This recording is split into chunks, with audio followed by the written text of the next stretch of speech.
사도행전 20장 25절부터 31절 말씀을 가지고 하나님 말씀 증거하겠습니다.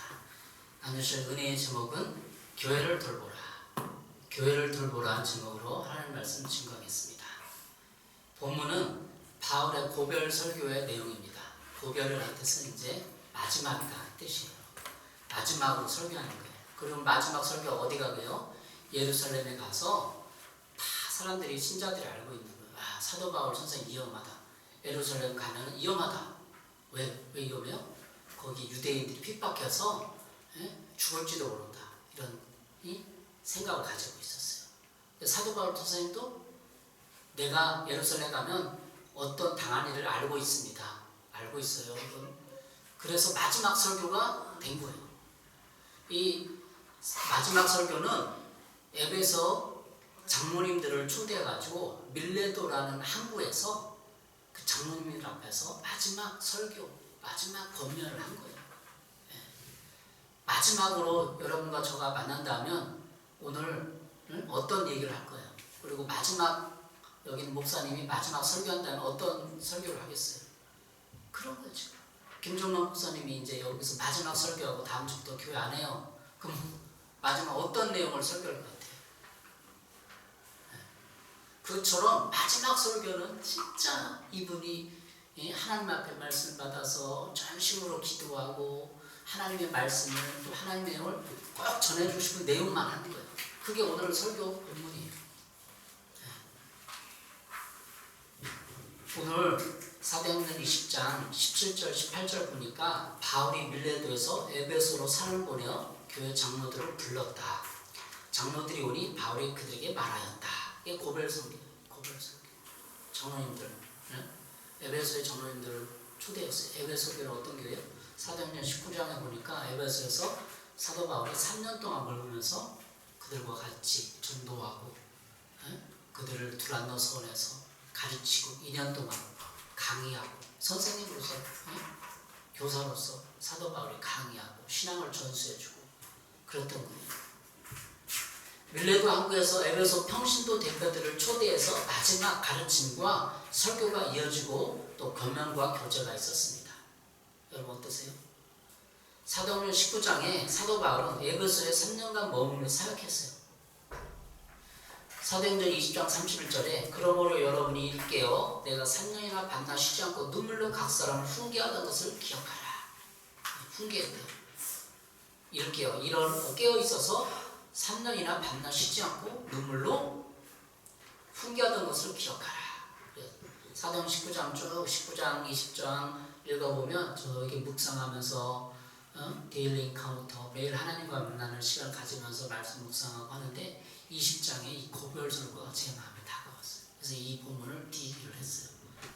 데일리 인카운터, 화이트 타임, 큐티로 우리 다른 말로 DEE, 데일리 인카운터, 매일의 만남 속에서 이 말씀을 이 본문으로 하나님 제 가슴에 막 뜨거움을 주고 깨달음을 주고 그래서 나누는 거. 그 제목이 뭐라고? 교회를 돌보라.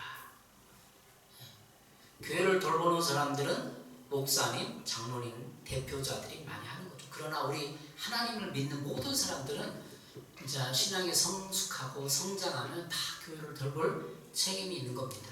세상에도 책임자가 있고 관리자가 있듯이 교회에도 하나님이 책임자, 관리자를 세우셨어요. 그것이 오늘 성경 말씀에 교회를 돌보라 이 내용에 장로님들을 초대해서 장로님들이 교회를 돌보게 하는 거죠.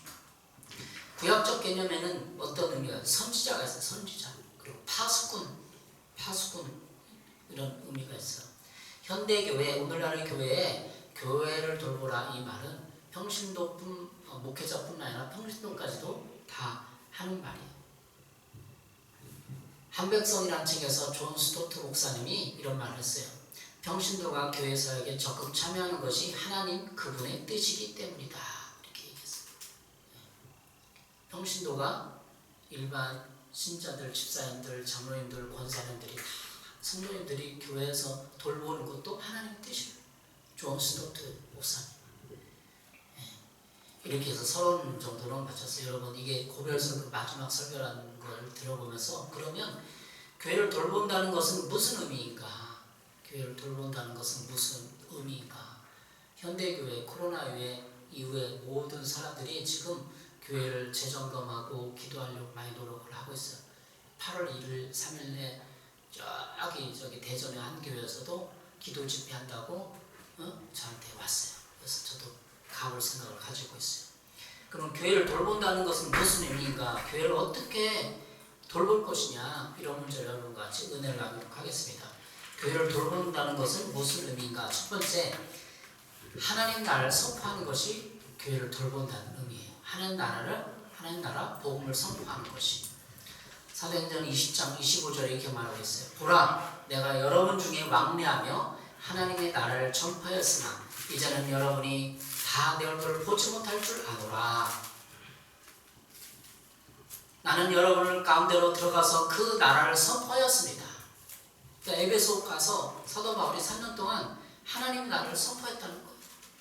하나님의 나라를 전파하였으나 그런데 이제 나는 여러분 모두가 내 얼굴을 다시는 보지 못하리라는 것을 알고 있습니다. 사도 바울 선생님 솔직히 말하면 죽으러 가는 거예요. 예루살렘. 여기 있는 아빠 목사님이 지금 마지막 설교하고 다음 주에 죽으러 간다 그러면 어떻겠어요? 그런 똑같은 거예요. 사도 바울 선생님이 장로님들 앞에서 나 순교하러 갑니다.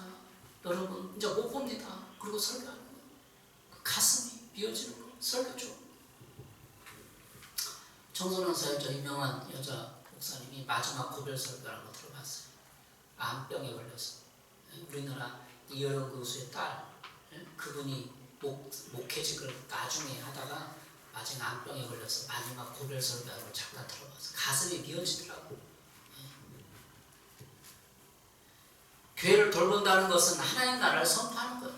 사도 바울이 하나님 나라를 얘기했어요. 그리고 하나님 나라를 가르칠 뿐만 아니라 직접 하나님의 나라의 가르침을 가지고 살아가는 것입니다. 자신이 하나님 나라의 삶을 현장에서 살아가는 모습을 보면서 사람들은 그것을 보고 배우는 거예요. 그러니까 사도 바울이 가르침을 하고 있을까? 삶을 하나님 나라의 삶을 살았다는 거예요. 3년 동안 하나님 나라를 가는 사람들은 어떻게 사는가 실천하고 모범보이고 함께 살았다는 거예요. 하나님 나라의 가치와 윤리 그리고 하나님 나라의 삶의 양식을 말해주고 도와주는 사람이 필요했던 거예요. 그것이 장로님들뿐만 아니라 사도 바울이 가르쳤던 내용들입니다. 삶으로 가르쳐 하나님 나라를 삶으로 가르쳐 주위 사람들에게 야 예수 믿는 사람들은 하나님 나라를 산데 뭔가 틀리구나. 돈에 구애받지도 않고 생활에 경제적 어려운데도 찌들지도 않고 늘 평안하고 기쁘고 행복하구나. 이래야 삶이 드러나는 거야. 하나님 나라 삶이 드러나는 거야. 힘들더라도 뭔가 인내심도 있고 만족하는구나. 그거라도 보여야 될 거 아니야. 우리가 이 세상에 살면 뭘 보여줘? 궁핍한 중에도 경제적 어려운 중에도 하나님 나라를 품은 사람들은 여유가 있고 마음의 기쁨이 있어서 남을 돌볼 줄도 아는구나. 그런 걸 보여줘야 되는 우리의 삶이야. 사도 바울이 그렇게 살았어요. 3년 동안. 26절의 내용은 책임 회피가 아닙니다. 26절 사도 바울이 한 얘기를 들어보겠어요. 그러므로 나는 오늘 여러분에게 엄숙하게 증언합니다. 여러분 가운데서 누가 구원을 받지 못한 일이 있더라도 내게는 아무런 책임이 없습니다. 근데 나는 책임이 없습니다. 그런 것은 장로들 앞에서. 그건 책임 회피가 아니에요. 하나님 나라를 위해 최선을 다해 선포하고 가르쳤기에 여러분 가운데 구원을 못 받는 일이 있더라도 내게는 책임이 없다는 거예요. 이 말은 복음 전도에 태만한 일이 없었고 최선을 다해 하나님 뜻을 전했다는 것을 말해줍니다. 에스겔 33장에 이스라엘의 파수꾼으로 나와요. 파수꾼이 지금으로 되는 말은 뭘까요? 보초가 군대에서 우리 군대도 갈 건데 보초 여기 보세요. 보초 그냥 가만히 들고 있어요. 군대에서 보초들이 있어요. 총을 들고. 요즘에는 레이더가 있어갖고 레이더로 적의 기지를 미사일을 잘 살피고 하는 거죠. 적군이 들어오는 것도 보고 인공위성에서 적의 동태를 살피고. 근데 옛날에 전쟁할 때는 파수하는 지키는 보초들이 있어갖고 저 성 위에 올라가고 저 적들이 오는 걸 봤어요. 적의 동태를 살피고 경고하는 파수꾼의 역할이 바로 사도 바울, 하나님 나라를 선포하는 사람들의 역할이랑 비슷한 거예요. 에스겔서 33장 6절 7절 보겠습니다. 그러나 만일 그 파수꾼이 적군이 가까이 오는 것을 보고서도 나팔을 불지 않아서 그 백성이 경고를 받지 못하고 적군이 이르러 그들 가운데 어떤 사람을 덮쳤다면 죽은 사람은 자신의 죄 때문에 죽은 것이지만 그 사람이 죽은 책임은 내가 파수꾼에게 묻겠다. 적군이 와갖고 적들의 동태가 쳐들어옵니다 안 알려줘서는 파수꾼이 책임을 지라는 거예요. 너 사람아, 내가 이스라엘 족속의 파수꾼으로 세웠다. 그러므로 너는 내가 하나님 말을 듣고 나를 대신하여 그들에게 경고하여라. 하나님이 에스겔 선지자를 불러 세워서 이 말을 전해주는 거예요. 내가 너를 파수꾼으로 세웠다. 보초병으로 세웠다. 레이더 기지, 레이더 역할하는 사람 세웠다. 그러므로 너는 내가 하나님 말을 듣고 대신해서 그들을 경고하라. 에스겔 선지자가 이스라엘 백성들을 대신 경고하는 거예요. 여러분, 지금 북한의 미사일이 올해만 들어도 10번이 넘게 쐈다는 거예요. 10번이. 알고 있어요, 여러분? 우리는 안전불감증인지 모르지만 북한의 미사일이 우리 아이도 잘 관심이 있어요. 북한의 미사일이 지금 액체 연료로 썼다가 고철려갖고 옛날에 액체 연료는 한 10분 몇 시간이 걸렸대요. 근데 고철료는 금방 발사하고 또 한 10분 만에 또 발사한대요. 5분 10분 만에. 그만큼 빨라졌다는 거예요. 탄도미사일, 순항미사일 모든 것이 지금 이 북한에 준비되고 있어요. 우리나라는 어떻게 이걸 준비하는가 기사를 읽어봤어요. 그랬더니 3단계로 한국의 킬체인, 사드 이런 걸 하고 있다는 거예요. 킬체인이 뭐예요? 북한의 미사일을 쏘기 전에 우리나라가 그걸 파악해서 열감지로 파악해갖고 쏘기 전에 우리가 쏘는 거예요. 그게 킬체인이에요. 또 2030년까지 우리나라가 미사일 개발을 한대요. 아니, 미사일 개발은 아니라 레이저 개발. 레이저 들어봤어요? 여기 보세요. 여기 보세요. 여기 관심 있는 거예요. 레이저 들어봤어요? 레이저를 써갖고, 레이저는 지금 전 세계에 개발한 나라가 없어요. 미국이나 우리나라만 개발하거든요. 무기가 레이저야. 한국 만화 이런 거 보면 레이저가 나오잖아요. 그런 미사일도 아니고 레이저. 북한이 미사일 쏘면 레이저로 순식간에 그냥 레이저는 빛의 속도로 날아가는 거예요. 빛의 속도로 미사일을 갖다가 쏘는 거예요. 그러니까 우리나라 3당이 2003년 개발해가지고 북한의 미사일을 무력화시키려고 개발하고 있는 거예요. 미국이나 우리나라 기술밖에 없어요. 최첨단 기술. 그러니까 우리나라가 살아남는 거예요. 다시 말하면 북한의 미사일이 쏘는 거를 알고 레이더로 잡고 인공위성에서 쏘는 거를 열감질해서 킬체로 쏘고 해서 이 모든 것이 방어하기 위해서 하는 거예요. 근데 방어가 뭐예요? 하나님이 우리나라 영적인 세계에서도 방어하는 무기를 만드는데 그것이 파수꾼이에요. 사도 바울의 역할은 지금 이 파수꾼의 역할과 똑같아요. 하나님이 사도 바울 같은 사람을, 교회 지도자들을, 평신도 대표들을, 목사님들을 세워놓고 영적인 세계에서 딱 보고 적군이 쳐드는 것을 보고 네가 그걸 경고를 안 하면 너에게 책임 묻겠다 그러는 거. 목회자를 세워놓고. 그러니까 목회자들이 수백 명, 막 2,000명 목회하는 게 목적이 아니라 그거는 다음의 목적이고 양들을 돌보는 다음의 목적이고 첫 번째 목적은 네가 사람들 와서 경고했느냐 안 했느냐 그렇게 얘기하는 거 목회자를 하는데 사람들에게 예수 믿는 사람들에게 네가 경고했어 안 했어? 경고 안 했지? 네가 책임져. 분명히 하나님은 지옥 가 갖고 왜 그렇게 복음을 안 전하고 왜 그렇게 얘기를 안 했습니까? 분명히 저 교회가 있었는데 그 목사가 얘기했는데 왜 안 들었느냐 그러고 목사를 지옥에 넣는 거예요.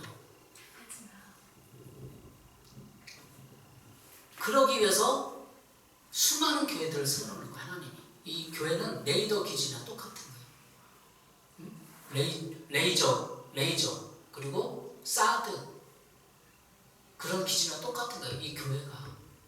안 보이죠 지금. 여기도 지금 교회가 미사일, 영적 미사일이 세워져 있는 거예요. 레이저가 다 있는 거예요. 레이저도 있고 그 뭐라 그래요? 잡는 거. 교회가 그런 역할을 하는 거예요. 그 자체의 말은 교회가 그런 역할을 하고 있다는 거예요. 그래서 마지막 심판 때 언제 우리가 그런 구원의 메시지를 들었습니까? 야, 신곡동의 그 하늘숲교회에서 그런 얘기를 하지 않느냐 하면서 하나님이 그들을 무력화시키려는 목적으로 교회를 세운 거예요. 가장 큰 목적은 그거예요. 우리 지옥불에서 그렇게 고생하라고 하나님 언제 그랬습니까? 다 대들 거 아니야. 니네들 어째 그렇게 하나님 앞에 대들면 아니다. 그 교회 세워놨지 않느냐? 이렇게 하는 거죠. 두 번째, 하나님을 선포했으면 이제 두 번째는 하나님이 모든 경륜을 전해주었습니다. 경륜을 전해주었습니다. 교회를 돌본다는 것은 하나님의 모든 경륜을 전해주는 것입니다. 사도행전 20장 27절 그것은 내가 주저하지 않고 여러분에게 하나님의 모든 경륜을 전해주었기 때문입니다. 개역개정은 이는 내가 꺼리지 않고 하나님의 뜻을 다 여러분에게 전하였습니다. 하나님의 뜻을 하나님의 뜻을 세번역 성경은 경륜이다 이렇게 표현했어요. 경륜이라는 단어는 국어서전 찾아보니까 천하를 다스리며 이를 계획적으로 조직하는 일. 경륜은 성경에서는 하나님의 계획으로 성취되는 우주 통치에 대한 하나님의 경영, 관리를 의미하는 말로 쓰였습니다. 이렇게 성경을 자세히 읽어보고 10번, 20번 읽어보고 그러면 북한이, 중국이, 우크라이나가 어떻게 전쟁하고 왜 하는지 이게 보이는 거예요. 하나님 우주를 통치하고 지구를 통치하는 게 보이는 거예요. 안 보이는 사람 이상해. 그 성경 10번 읽어보면 보여요. 왜 전쟁을 하는가? 왜 사람들이 저렇게 우주 통치의 이 경영, 하나님의 관리를 의미하는 말이 경륜인데 하나님의 사도 바울 선생님은 장로님들에게 그 경륜을 잘 가르쳐주고 설명해 줬다는 거예요. 역사를 통치하시는 하나님이에요. 북한이 미사일을 준비한다고 해도 그 미사일을 진짜 쏴갖고 전쟁이 일어나면 어떡해요? 끝이죠.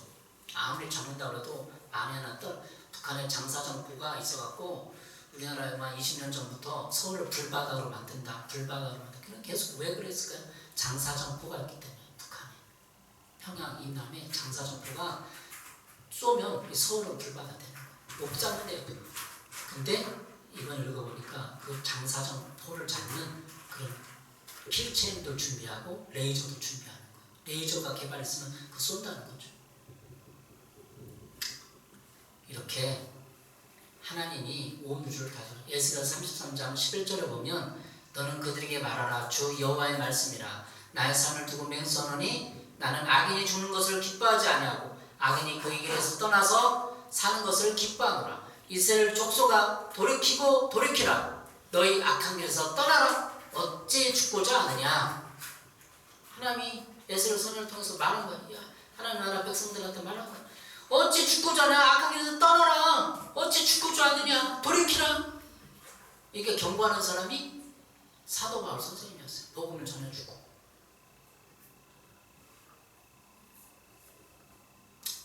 하나님의 구원 경륜을 교회에서 들을 수 있습니다. 세상에서 어디서 들을 수 있어요? 다른 종교에서도 구원 경륜을 우리는 들을 수 없어요. 구원에 대한 선택권은 그들에게 있는 거예요. 사도 바울이 구원 경륜을 잘 읽어서 교인들에게, 장로님들에게 잘 전해줬을 때 그들은 선택을 하게 되는 거예요. 내가 이걸 받을 것이냐, 이 구원의 진리대로 살 것이냐, 그런 거를 그들은 선택을 하게 되는 겁니다. 어찌 죽고자 하느냐. 악한 길에서 돌이켜 떠나 사는 것을 기뻐한다. 하나님의 마음을 얘기해 주는 거예요. 하나님의 구원 경륜을. 하나님은 악인이 죽는 것을 기뻐하지 않고 오히려 악인이 그 길에서 돌이켜 떠나 사는 것을 기뻐한다. 얘기하는 거예요. 세 번째, 자기 자신을 잘 살피고 양떼들을 보살피십시오. 28절에 얘기했어요. 우리가 교회를 돌본다는 의미를 자기 자신을 잘 살피고 양떼들을 보살피십시오. 교회 돌본다는 것은 자기 자신을 살피는 거예요. 양떼들을 보살피는 거예요. 28절에 말하고 있습니다. 여러분은 자기 스스로를 잘 살피고 양떼들을 잘 보살피십시오. 세번역 성격이에요. 교회를 돌보기 위해서는 감독으로 우리를 세우셔서 하나님께서 자기 아들로 사신 교회를 돌보게 하셨습니다. 자기를 살핀다는 뜻이 두 가지 의미가 있어요. 자기를 살핀다는 게 뭔가 생각을 묵상해 보니까 이런 내용이에요. 첫 번째, 자기 성찰의 시간을 가지라는 거예요. 자기 발견의 시간을 가지라는 거예요. 교회를 돌보기 위해서는 자기 자신을 성찰하고 뒤돌아보고 반성한다는 것입니다. 이것을 영적으로는 회개하는 것입니다. 자기 자신을 잘 살펴야 자기 자신을 이해하고 장점과 단점을 이해하고 파악합니다. 성격을 파악하고 그 성격에 깃들인 죄성을 깨닫습니다. 그래야 하면 교회를 잘 돌볼 수 있는 전인적인 정서와 인격을 닦을 수 있는 거예요. 자기 자신을 살펴야만 내 정서, 마음의 상태를 잘 가꾸고 인격을 닦을 수 있는 거예요. 애니어그램을 통해서 저도 내 자신을 살펴보았는데 1000년 동안 애니어그램은 수도원에서 내려온 영성 수도법이었어요. 애니어그램을 통해서 자기 발견과 타인 발견을 할 수 있습니다. 여러분 애니어그램 제가 여러분에게 설명해 줬죠? 우리 자매님도 애니어그램 이제 해갖고 이제 알려줄 거예요. 자기 성격을 알아야 돼. 그래 이 성격에 묻어나는 죄성을 알고 다른 사람을 파악을 하고 그냥 이렇게 살면 안 돼. 내 성격이 뭔지 다른 사람 성격이 뭔지 파악해서 어떻게 관계 맺을 것인지도 나오고 그 사람의 죄성도 깨닫고 이렇게 돼야 사람을 돌볼 수 있게 되는 거예요. 맨날 내 성격이 함몰돼갖고 그냥 주었다 폈다 웃었다 그냥 왔다 갔다 하면서 내 성격에 놀아나면 안 돼. 마귀가 내 성격을 들쑤시고 이용하는 거예요. 그러니까 내 성격을 잘 파악해야 돼. 이게 영성 수도 천년의 고대 수도원에서 영성 훈련 받는 그게 성격을 애니어그램을 통해서 잘 파악하고 성격에 있던 죄성을 파악하고 회개하는 그런 게 1000년 동안 역사가 되었다는 거예요. 그래서 우리는 그 영성 수도법 애니어그램을 통해서 내 자신을 살피고 성격을 파악하고 자기 자신을 살펴라 그러면 우리가 왜 이 성경대로 못 살피죠? 너무 바쁘게 살아요. 9시 뉴스 보고 드라마 보고 자면 12시 이제 11시간 그렇게 안 돼. 우리도 하는 것처럼 자리에 누워서 우리 가족끼리 오늘 했었던 것을 얘기하고 내가 잘못된 것을 얘기하고 기도해주고 그게 잘 우리는 자면 그렇게 안 자죠. 그냥 나 모르게 자죠 그냥. 그러니까 자기 자신을 못 살피는 거야. 그러니까 내 자신을 안 살피면 모르는 거예요. 내 자신을 살펴야 돼. 그리고 두 번째 잘 보세요. 두 번째 타인 발견의 시간을 가져야 돼. 비판이 아닌 사랑과 긍휼. 28절에 이렇게 말하고 있어요. 성령이 여러분 양떼 가운데서 감독으로 세우셔서 하나님께서 자기 아들의 피로 사신 교회를 돌보게 하셨습니다. 가장 심은 교회를 돌보게 하셨습니다. 그럼 어떻게 돌보냐? 성령이 양떼 가운데 감독으로 세웠다는 거 알고 하나님께서 자기 아들의 피로 사신 다른 사람을 발견해야 돼. 나 자신을 발견하고 다른 사람을 발견해야 돼. 29절에 이렇게 되겠어요. 29절 성경 사도행전 20장 29절 내가 떠난 뒤에 사나운 이리들이 여러분 가운데 들어와서 양떼를 마구 헤아리는 것을 나는 압니다. 사나운 이리들이 있다는 거. 다 교회 무슨 사나운 이리들이야. 지금 이 사도가 너무나 심하지 않아? 교인들 같다가 나중에 사나운 이리들이 들어온대. 다 교인들인데 그 사나운 이리가 있어요. 교회 가운데 사나운 이리들이. 물론 여기는 직접적으로 이단을 말하는 거예요. 이단이 들어올 것이다 얘기는 하는 거예요. 근데도 성격이나 교리상의 문제로 사나운 이리들이 들어온다는 거예요. 교회. 그래서 해한다는 거예요. 해한대. 29절 30절 읽어보니까 양떼를 마구 헤아리라는 것을 나는 압니다. 사도 바울 선생님. 바로 여러분 가운데서 제자들 이탈시켜서 자기를 따르게 하려고 어그러진 것을 말하는 사람들이 나타날 것입니다. 이단들을 말하는 직접적으로 어그러진 것을 말하는데 어그러진 것 교리상에 이렇게 율법을 지켜야 구원받지 어떻게 그렇게 하느냐 하고 이단들이 초대교회에 많이 나타났어요. 근데 우리 현대교회도 어그러진 말을 하고 교회를 비난하고 비판하는 사람들이 많이 나타났어요. 여기 보세요. 자기를 발견하고 타인을 발견해야 돼. 왜 이렇게 말을 안 듣지? 그냥 화나면 안 돼. 저 성격이 그렇구나 하면서. 자, 여기 녹음되고 있어요. 조심하세요. 여러분, 이렇게 여러분이 내 자신을 성격을 파악하고 다른 사람 성격을 파악해야 되는 거예요. 그래야 영성이 되는 거예요. 예수님 따르게 되는 거예요. 그 마지막, 그러면 교회를 돌보는 방법은 눈물로 훈계하는 거예요. 31절. 각 사람을 눈물로 훈계해야 합니다. 31절. 그러므로 여러분은 깨어 있어서 내가 3년 동안 밤낮 쉬지 않고 각 사람을 눈물로 훈계하는 것을 기억하십시오. 눈물의 기도, 눈물의 행복이 필요합니다. 사랑이 담기지 않는 권면과 설득은 힘이 없습니다. 오히려 사랑이 없는 가르침과 설득은 더 많은 문제들을 만들어낼 뿐입니다. 우리 반성해야 돼요. 반성, 회개해야 돼요. 내가 사랑 없이 막 가르치진 않았나. 저도 사랑 없이 가르친 적이 있어요. 그냥 계속 이렇게 논리적으로 이렇게 얘기만 하는 거예요. 거기에는 아무런 생명도 없고 변화도 없고 사랑으로, 사도 바울은 눈물의 훈계로 가르쳤다고 해요. 눈물을 흘리면서 가르쳐야 돼. 그냥 이게 국어사전 표현이 아니라 눈물을 흘리면서 사랑으로 가르치는 거예요. 사랑으로 가르치는 거예요. 그 사랑은 사람을 감동해 하고 진리에 굴복하게 합니다. 사도 바울은 3년 동안 에베소 교회를 돌볼 때 사랑과 눈물로 헌신했습니다. 그래서 사도 바울은 진리에 맞설 수 있는 주의 구자들을 양성할 수 있었던 것입니다. 눈물의 훈계를 했다는 것은 뭐냐면 그들 왜 굴복하고 사도 바울을 불렀는데 그냥 왔을까요? 아 싫어, 나 사도 바울 선생님 싫어, 나 안 갈래. 아 거기까지 언제 가? 배도 고픈데. 그런 설명도 하잖아요. 근데 갔다는 거야.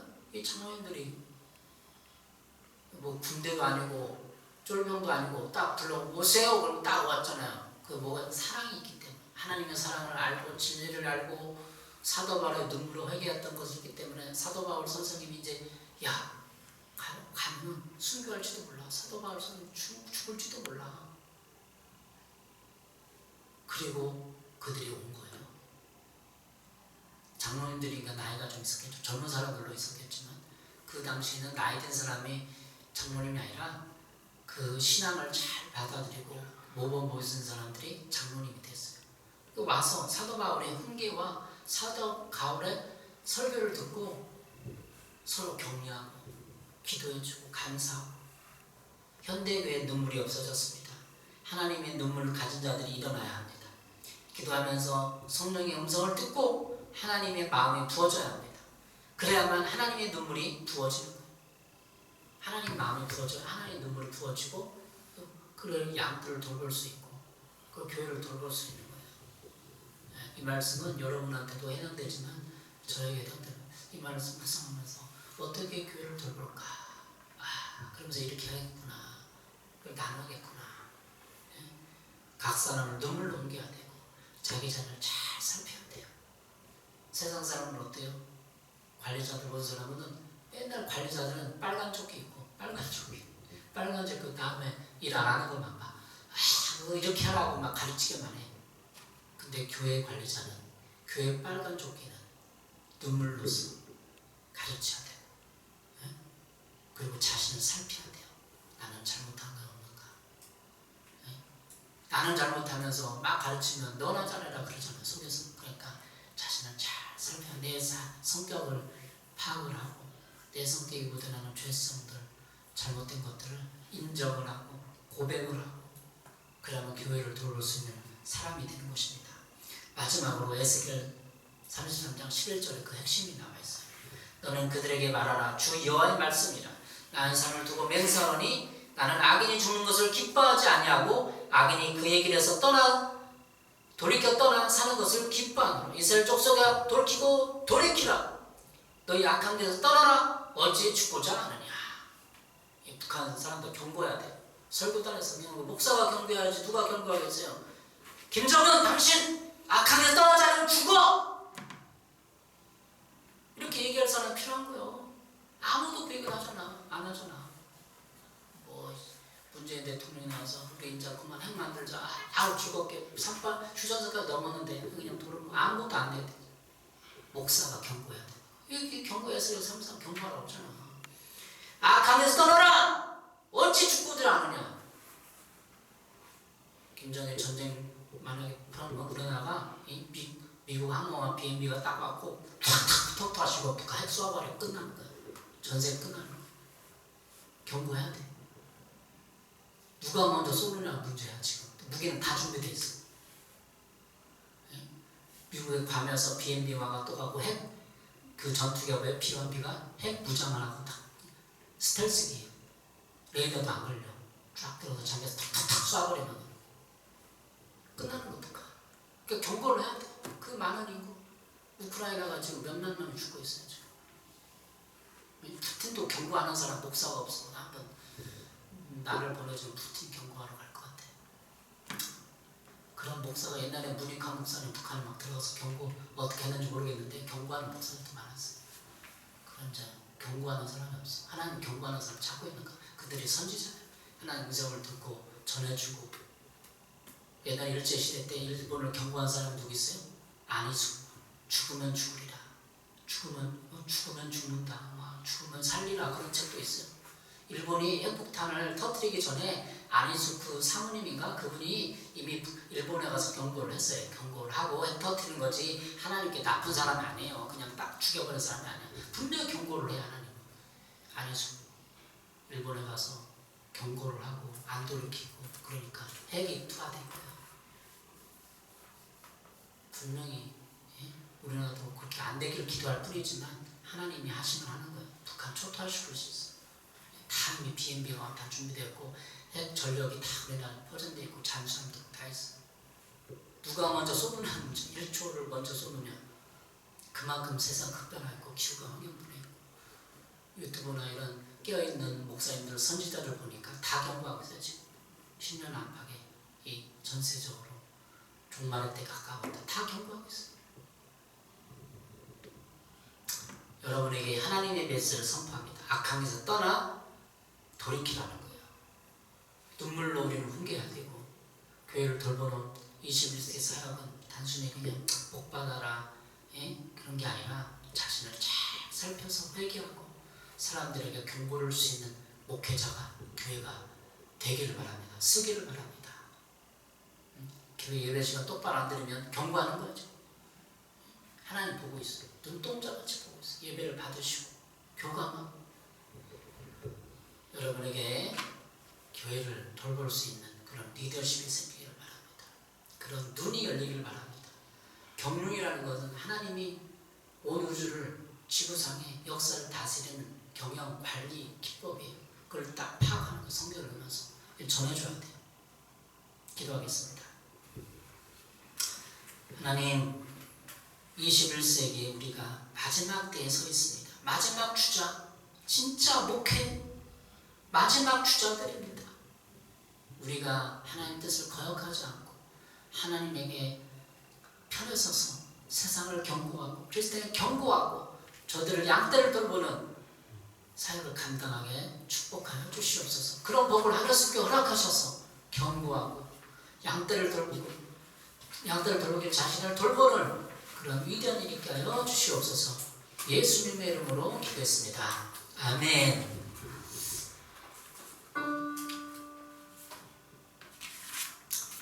찬양 주께 엎드려 앉으면서 헌금 드리도록 하겠습니다.